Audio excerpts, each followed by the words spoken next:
Bring that joy.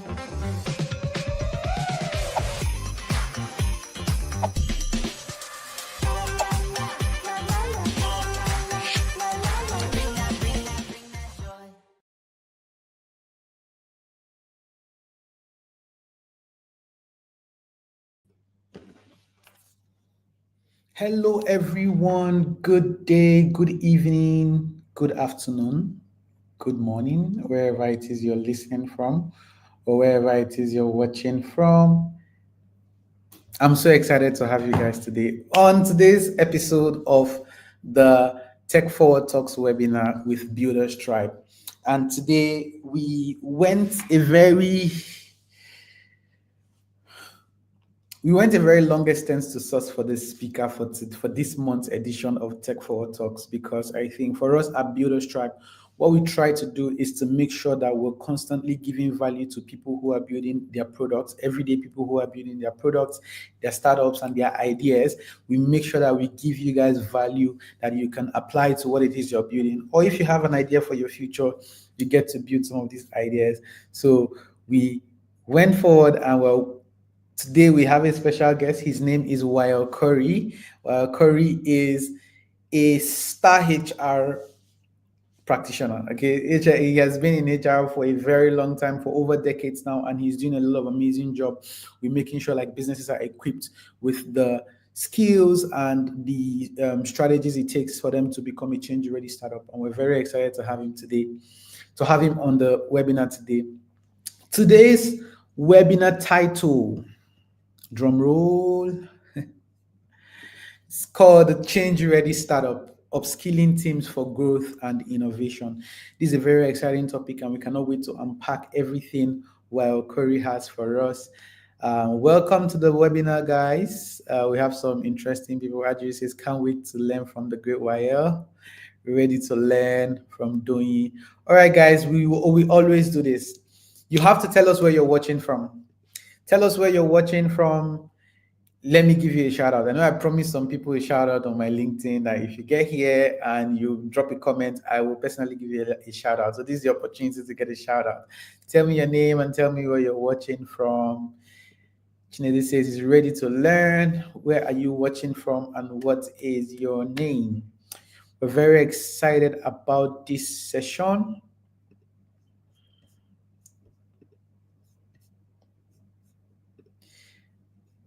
Change ready startup.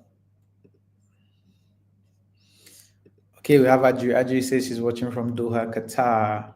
Oga Butobe is watching from Nigeria. We have, okay, guys. Okay, this is a good point. You have to go invite your friends. Go copy this link from the YouTube, post it on your WhatsApp stories, post it, send to your friends' DMs, tell your friends to come and join you to learn a lot. Like there's a lot of lessons that are about to kick off and you don't want to miss. So we have Chinedu. Chinedu is watching from Kenya. We have the amazing Faith Enang. Faith is watching from Lagos, Nigeria. We're very excited about this. Welcome, guys. Welcome, welcome, welcome.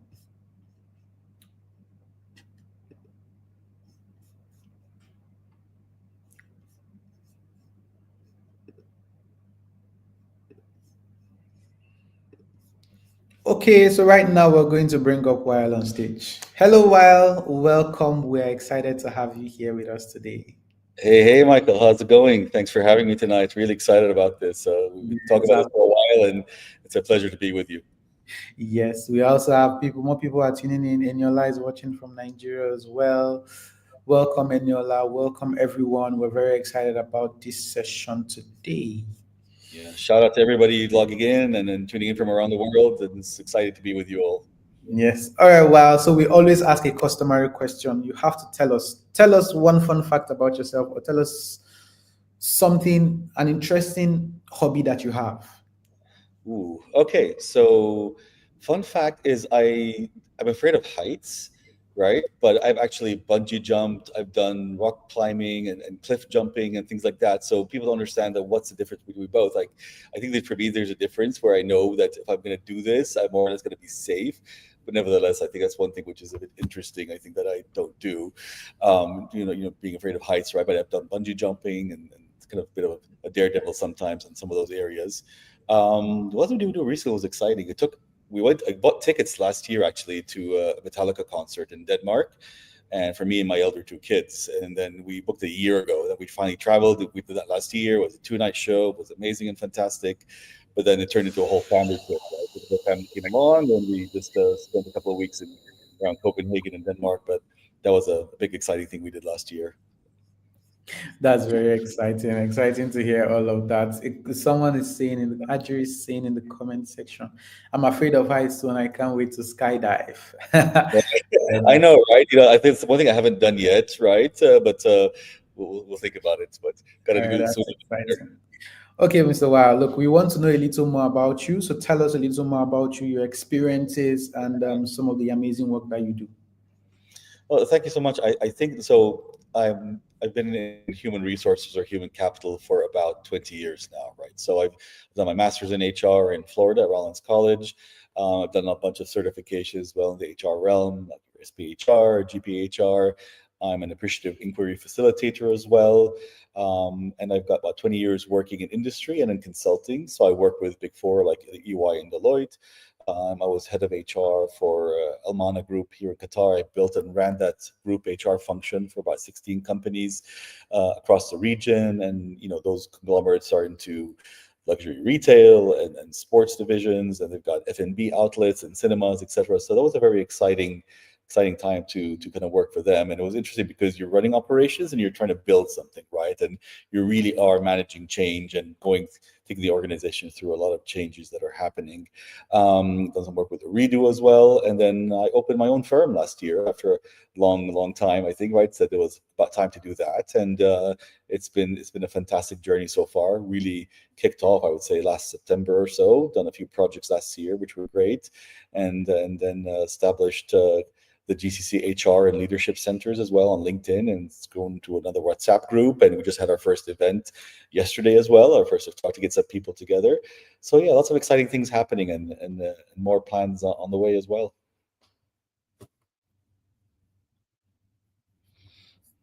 That's very exciting. Well, that is good to hear. A lot of experience. And guys, this is why we brought Wael on the show today. He's going to be unpacking so much with us this evening. So this is your last opportunity, guys. Go and invite your friends, invite everyone that you know.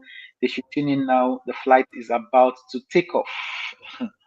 Oluwa is ready to go. Sam creates is sat Yeah. down on his chair and we're ready to go. Okay, guys. So here's a bit of structure for the events today to help you. So we're going to kick off now with Wael. Wael is going to start out and we're going to ask Wael some questions and he's going to answer. But do not wait. Begin to prepare your own questions. Okay, begin to write down your questions and get your questions ready. After a couple of questions as well, we're going to ask all your questions to Wael and so that he can give you answers that are specific to you. All right. So we're ready to go, Wael. Yeah, So ready when the you are. first question, yes, the first question we have for you today is this. What's the biggest skill gap you see in startups that claim to be disruptors? I think the biggest thing I've seen, and what because I've worked with startups for a bit, and I think that's one of the areas where I first met you as well, Michael. I think, right, from the AI Mhm. Summit and through Builders Tribe and different things where we've connected in Doha. I think the startups focus a lot on the ideas, what they're trying to build, what they're trying to go to the market with, which is absolutely fantastic. You've got the right skills, the right people who are there, but really, it's really about not just the technical skills, right, but it's really having strong leaders across all levels of the startup, all levels of the organization, right? You want people who can be go-getters, people who can take ownership of the different parts of the build-up of the organization, of the startup itself. Decision making does not have to be or should not be centralized all at the top. You need strong teams that work together very well. And these startups, when they come together and they build these strong, self-running teams as well, and they can be very adaptable to changes. They can have critical thinking on their own, and they can really drive the engine and drive the startup forward. I think that's what you're looking at, right? So I would say leadership, accountability, and having some independence in how you work. I think that's what you want in a startup, right? Really focusing on the people who are driving that startup as it's launching in its early days as well. Extremely important. Okay, that's very valuable. Well, thank you so much for that question. Now, for HR as a practice, it's something that a lot of people still struggle with. As a matter of fact, some people dislike HRs. Okay, and I heard the that. HR practice, yeah, the HR practice has been one where people are not very comfortable with them, and people, I think it's mostly because people only have an idea of HR practice as regards just hiring people or letting them go at jobs, and meanwhile, it runs much deeper than that. The HR is able to do more than that. So the next Yeah. question we have for you is: you work with companies across different industries. Now, what is the biggest HR blind spot startups have? Look, throughout my experience, I've worked with over 50, companies or so, right, across industries, across cultures, across different countries. I think the biggest thing that comes across, I think the biggest blind spot that people startups have is that you want to look at, okay, HR's role is not just about compliance. It's not just about being the policeman of the organization. It's not just about recruiting people, getting all the paperwork done. You've got to do that. You've got to do that very well. Absolutely, yes, right? But it's really about bringing in the right talent. It's about building that culture of accountability. It's about developing leaders as well, right? It's about also setting the culture within that organization, right? And how do you have the managers and the leaders in the organization also role model for their employees that they lead on the ground? they're the ones that are interacting with everybody there, the teams that are coming in. And when you set that culture earlier on with a startup, that becomes easier than when you have a company of 200, 300 people and you're trying to bring about change in terms of culture and communication, how people work together and the values you put together, right? So it's really important to look at that. And HR should be on the table, giving strategic advice to management, working with them to build the right environment and the right companies that will launch, a startup from a smaller size to a larger size organization. I think that is what HR's role should be, really focusing on talent, culture, managing change, and giving advice, strategic advice to management to drive the conversation and drive the organization forward. All right, that's very insightful. And I think that is giving a little more context to what a startup, to what a HR is supposed to do, what a HR can bring to the table. That Yeah. is very insightful. Okay, now speaking of trainings and empowering change, okay, next question we have for you is this. Oh yeah. Yeah. Now, most startups say they can't afford heavy investments in training. Of course, they are not Microsoft, they are not Google. Right. Okay, so startups are small. Now, is upskilling just a luxury for big corporations, or can startups do it? And how can startups do it? Look, training is seen as a luxury, but it's so critical and so important. You've got to invest in training, and training has changed over time, right? So I would say, and we'll talk about companies, we'll talk a bit about startups as well. So organizations really now are looking at having self-directed learning. A lot of the training and learning I've done throughout my lifetime in my profession was self-directed, done on my own, right? You get out there, you read what's happening in the industry, you see what's happening in the market, what skills do you need, and you go out there and you get those skills and you get that training through your own webinars, sometimes on your own time, etc. If your company provides that, that's absolutely fantastic. If you can afford to bring that in, you do need to do that. You have to focus on learning, but that learning and development has to be catered to what the employee wants, what that person wants, and what the organization needs going forward. And really, the training has to be very much, skills based, right? So you're looking at, leadership, analytical skills, communication skills, adaptability, having a 360 view of what's going around you. These are the skills that are really important. The technical skills, right, can be taught, and you can do that in many, many different ways. Do what you can with the budget that you have and the resources that you've got in an organization, but focus on the ones, especially in the early stages, focus on the skills that are important to get your startup launching and on the right path, right? And then you build upon that as well. I think so. Getting your systems in place, etc. Right? That's what's the critical thing you need to focus on when you focus on training, especially with a startup, and you may have limited resources to do that. And encourage employees to do their own learning. And there are many free resources, even online, you can look at, right? So that employees can target and do that on their own time and get the skills that are needed. And you may just need to guide them to do that as well. So it doesn't have to be investing in huge webinars, bringing in huge consulting companies like that. They could be very much focused on very targeted learnings, very targeted workshops, or even sometimes some self-directed learning and online learning, which can be done for minimal costs. All right, great reminder that it doesn't take too much to train. I think most times when people look at training, I think they would think about it being as a very big thing they have to do with a lot of consultants or people coming.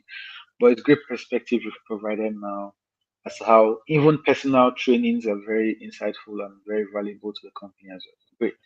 Now, look, when people are building their startups, they first ask you, do you have a technical co-founder? Do you have your programmers and on the team? Do you have people who are going to develop your product? Do you have marketing? Okay. So if there's one thing startup founders usually don't think about is HR. Okay. So this brings us to our next question. So Yeah. is it true that startups don't need HR? And many founders see HR as an expense, not an asset. So, what's your take? Tell us what you really think. How can HR be an asset to a small startup company of 5, 10 people? Yeah, I think it's really important to understand first what is the role of HR today, right? With a startup or any organization, HR, or human capital as we like to call it, right? It kind of if you think of it more strategically, really has a role to bring in the best talent, make sure they're giving the best to the organization, Their skills are being used and they're constantly trained, right? You're managing the operations of people and how they work together to bring about the right culture to the organization. The people at the end of the day are the base that you're going to be building your company upon. Having the right people, the right mindsets, with the right values, right, all aligned with the right strategy to build that organization forward. And that's what human capital's role is, right? They have to come in there and they're the glue that puts everything together and drives the organization forward to help bring leaders together, to help build leaders and continue that process going forward. So yes, HR does have a huge role. It doesn't have to be a gigantic department with many different specializations, especially with a startup, but you need the strategic thinkers from the HR perspective to come in there and work with your marketing, work with your finance, work with your strategy and operations all together, right? To make sure you have the right people on board and to drive a culture and an HR process in place that is really going to drive your organization forward. Okay. And when you do that in the early stages of a startup, that becomes inculcated within the organization and within the people. And it's much easier to do in the beginning than to set up an HR department, for example, at 5 or 10 years down the line when you've got hundreds of employees and you're trying to fit that into an organization that has really been running without the right guidance. So I do obviously think it's extremely, extremely important, not because it's my profession, all this, right? But it's becoming such an important thing to look at. And it goes beyond just looking at your immigration, your compliance, and being the policeman of the organization, right? Or HR's role is constantly to add value to the organization, build up leaders, bring in the right talent, set the right culture for the organization, and bring people together to achieve their strategic goals. All right, that's very, very insightful. I remember that one of the first times we had a proper sit down, I think one of the things you're passionate about that we Yeah, talked about was like team structure and how like you're setting up like the idea, the business, the people on the team, what's the goal, what's the collective goal, and how are you set up to achieve that goal. And I think it's something that you're passionate about. And it's yeah, great to see you talk about that. And I think more questions would come up on that as well. Now, yeah. the And next structure. question. Yeah, sorry, Mhm. I'm just talking about the structures, right? Structures don't have to be your giant hierarchies of 10, 12 different layers right now, right? Organizations are not much more agile these days. They're a bit more adaptable. There's so many ways you can structure an organization together, right? You get squad structures, you get more agile, adaptable structures. That's what you really want, I think, right? It's really looking at what the people can bring to the overall organization and how do you get them to work together to drive the results that you want, right? And that's continuously adapting. It's always important to keep looking at what are the new ways of working, what is working, what's not working, and move with the times, I think, right? To make sure you support the organization where it wants to go. And that applies to startups as well as large organizations. Yeah, that's very interesting because agile companies or agile startups are the people who get to stand the test of time. Yes. Okay. So this brings us to our next question. Okay. Now, this I think this is very important for most of the people who are listening. Now, many entrepreneurs or many startup founders, right? They believe that their best employees will just figure things out. Like they just leave their employees to go figure things out. Now, I need you to tell us: is first Mm. of all, is that a dangerous mindset, and why is it a dangerous mindset? It's a good question. I think there's a few ways to look at that. I would say it's good to bring in the right people with the right attitudes, right skills, correct, right? You want to encourage them to be a bit creative and come up with solutions from their own ideas, from their own experience. You want people to work together to kind of help nourish their own minds and then kind of bring some ideas together and come up with some solutions, right? But you do want to give some guidance. You want to provide that vision for them, right? You want to provide them some higher levels structure or a direction. This is where we want to go, and that has to come from the top of the organization, the founder, CEO, whoever it may be, right, who's driving this entire company or the startup, right? You've got to tell them, okay, fine, this is where we want to go. What is your solution? How do you come up with this as well? And have that conversation. Communication is very, very key in these instances. So you want to make sure the teams are all talking to each other. And yes, you want to make some mistakes sometimes, but really learn from them very quickly. Try not to repeat those mistakes, and then kind of quickly iterate and move ahead and move ahead to the next solution and try to find out what works well. But having communication, I think, is really important, and not necessarily always going back with a very closed mindset and kind of putting those blinds on. You want to have that cross collaboration amongst different people in the organization. All right, that's actually very interesting. I think a bunch of people think that, and this goes on to talk about how important it is that companies communicate and collaborate with their employees, regardless of how amazing they are at their job, collaboration and communication is what makes them the more efficient employees. And that's Yeah, and very sometimes for your organization, right? Sometimes you have to innovate, right? If you're a new startup, you have a new idea. How are you going to the market that way? Are you innovating? Are you disrupting the market? Are you coming with a whole new idea? There's an approach for that as well, I think, right? It's sometimes okay. You don't want to reinvent the wheel for something that's not really adding value, but it's going to save you on time or give you more efficiency, etc. Right? So it's really being smart about how you address different problems or different areas you want to work on when you have a team together looking at that. I think so. That's kind of what I've seen from my experience. all right. That's good. Okay. Now we have to ask this question because everybody conversation is about AI now, and everybody's paying attention to AI. So we have to ask a question. So Yeah. this brings us to this question: will AI make upskilling irrelevant? If startups can automate almost everything, so why should they invest in people? Look, long story short, I think people are the ones who are going to be doing everything that's in the work, right? So AI cannot replace everything. It's a tool. At the end of the day, AI is fantastic. It's continuously changing. I think personally, it's going into some very dangerous areas for what I'm seeing. So you have to be really careful how you look at those, how companies address those, how governments look at AI and how they're being used. So that's a whole different discussion. It's evolving very, very quickly. But I think AI is fantastic when it's used properly. It's going to replace areas that are, I would say, pretty much that you don't need actual human creativity in necessarily, for example. So I think certain areas, yes, skills have to be adapted to how do you use AI, where do we complement AI and use AI to complement what we're doing.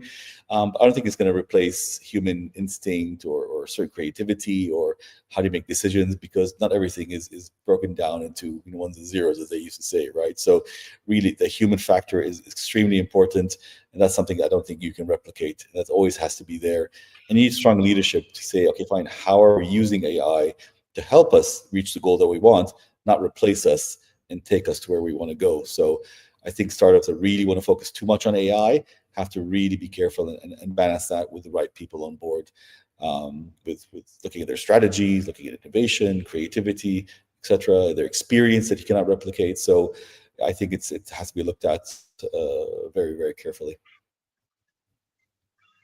All right, thank you so much. That's actually very interesting. So humans, everything cannot be replaced, and people need to make sure people need to find ways to collaborate with AI or use AI as a tool. Okay, that's very insightful.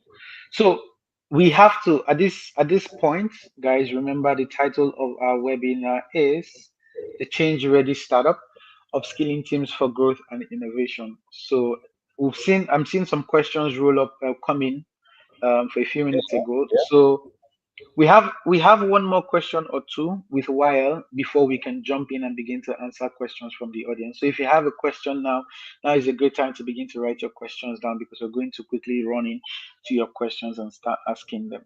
Okay. So while we have to ask this question, okay, Sure. Yeah. with AI being a thing now, people are scared.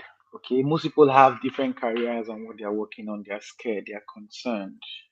People are thinking, are they going to lose their jobs? Okay, so we need you to tell us what skills, in your opinion, as someone who is in HR and who is front facing with hiring talent and optimizing talent skills and preparing them for the next phase, what skills will be obsolete in 5 years, and what should startups and the people in startups, okay, what should they be training for instead? Ooh, very interesting. Look, I think for skills, a lot of the skills I think that have to do with, automation, routine work, I would say, right? People that have to do manual processing of things, repetitive skills, things like that, right? Which really don't need much brain power, I would say, right? Basic stuff. So I think that's where you want to use AI, use automation, you use technology. I think that is what's really important. That will all be replaced through AI and tech. I think that's definitely where it's going to be heading. What you really need to be focusing on, the skills you need to be bringing to your company, are people with creativity, the right intelligence, the right backgrounds and experience, right? Who can align to those visions. Okay, and you can train people. Anybody who comes to your organization, yes, you have to train them on AI literacy, right? But really looking at the human-centered areas, I think those are the things that you want to look at. Make sure that those are part of your teams that are there. But I think your basic tools that are there that can really be reproduced by AI, that you don't need creativity for or human factor for, that will all be gone. It's really looking at individuals, bringing those in who have that creativity, the imagination, the critical thinking, the behavioral skills that really drive the organization and build the culture, the human factor. Those are things that are most important to drive a company forward, right? And that's, I think, where we're heading.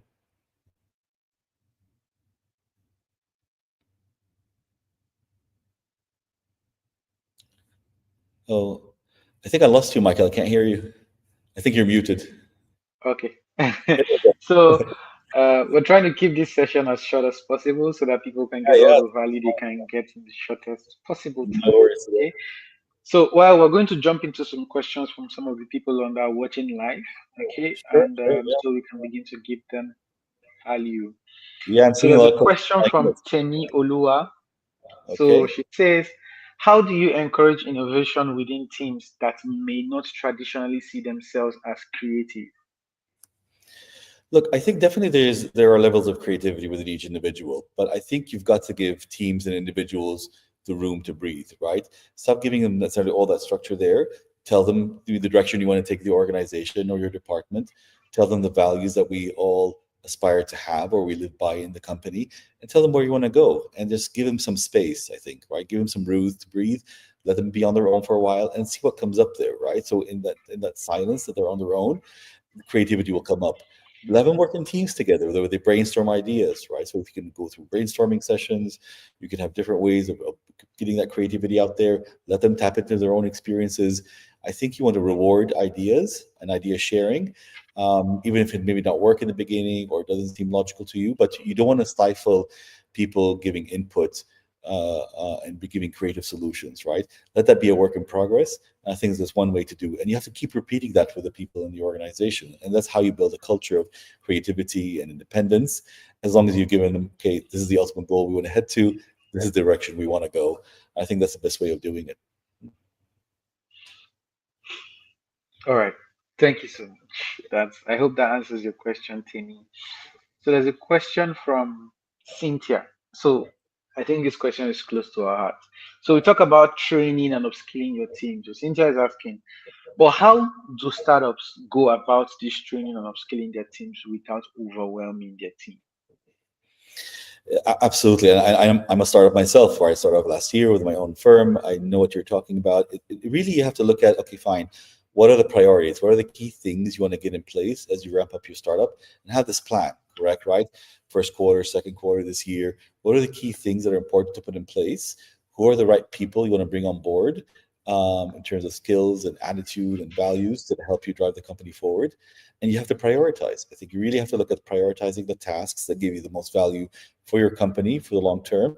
And as that grows and you bring in more people to that, then you can slowly kind of have a bigger team or a larger team with you. But don't give huge tasks and huge goals which are not really achievable. It really comes down to, we talk about SMART goals, right? Giving SMART goals to your team, giving SMART goals to the people that are there, and really focusing on having really people with strong experience to help a startup get off the ground, right? Startup have a very strong steep climb to go in the beginning, but once it reaches that level where it's got some systems in place, it's achieving a good return on what it's doing in terms of its investment and the direction it's heading, it can level off and bring in and grow the team that's supporting it. All right, that's Hope that insightful. answers your question.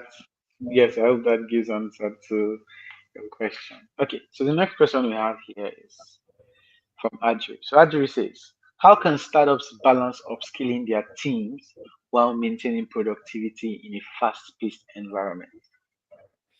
Yeah, again, we all suffer from that, right? Large organizations, small ones, right? Oh, we don't have a budget for training, or we don't have the time for training, right? So I think you've got to do a few things. One is you got to make the training, the resources clear, what is needed, what the company values and needs. You've got to make it accessible to the employees that are with you and your team. I think you don't want to structure things too much, right? And take people away from work for long periods of time, if possible. But you've got to encourage people on their own in their downtime, whatever they can, to set aside time to do learning on their own, right? For their own self-development, that things that will help them in their own work, micro learnings, short videos, 10 minutes, 15 minutes, 6 minutes, right? Very targeted, smart learning and micro learning is a trend It's been going on for a while. It's really important. So you really structure that around your work style and balance that with the work that you're doing in an organization. And I think a company that rewards that and encourages that, I think is going to get the results from it when their employees feel, yes, I can take a few minutes here or so a day here or an hour there to focus on what's important, because that's going to come back to the company, and in the long run, it's going to help your company as well. All right, that's very insightful. Thank you so much for pouring in, Well. So I hope that has answered your questions. We have more questions in the comments, guys, but we cannot Yeah, answer all the questions. Okay, so you can connect with Well on LinkedIn and you can send him a DM. He'll answer the rest of the questions if you have more for him. His DMs are open. Okay, I think, well, the last question we have for you is you have to tell us about, um, so we're talking about change ready startups.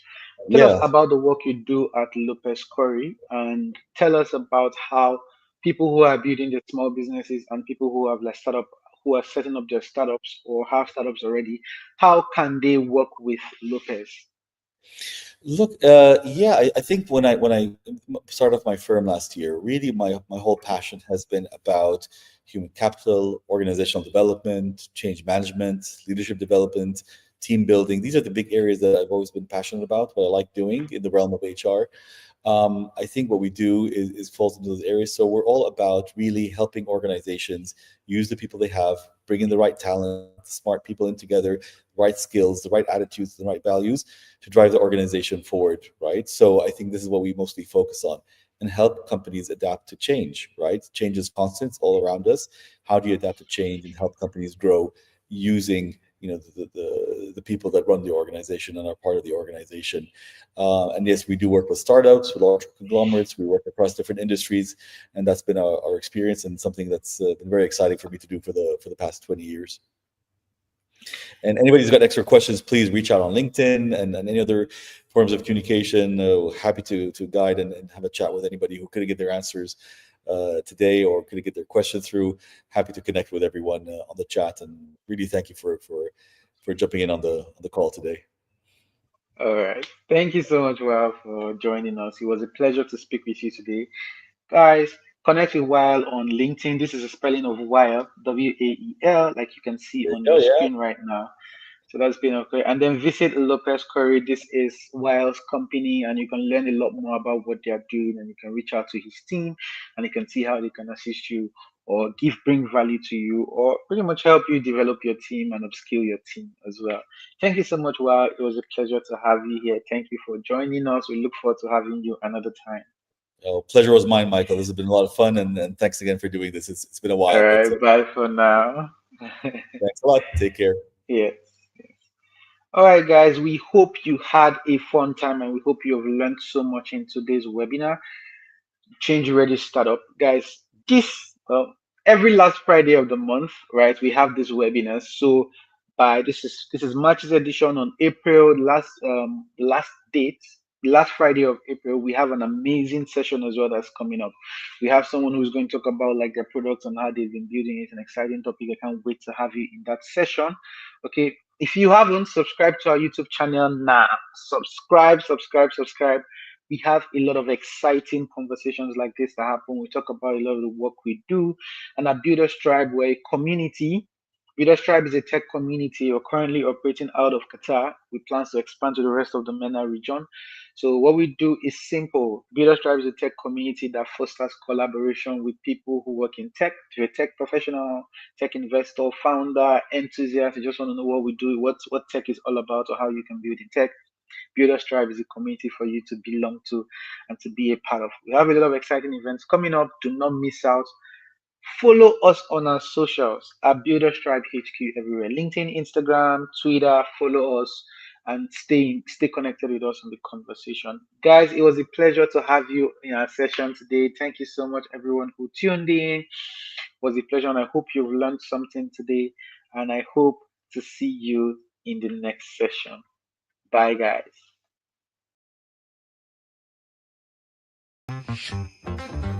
Bring that joy.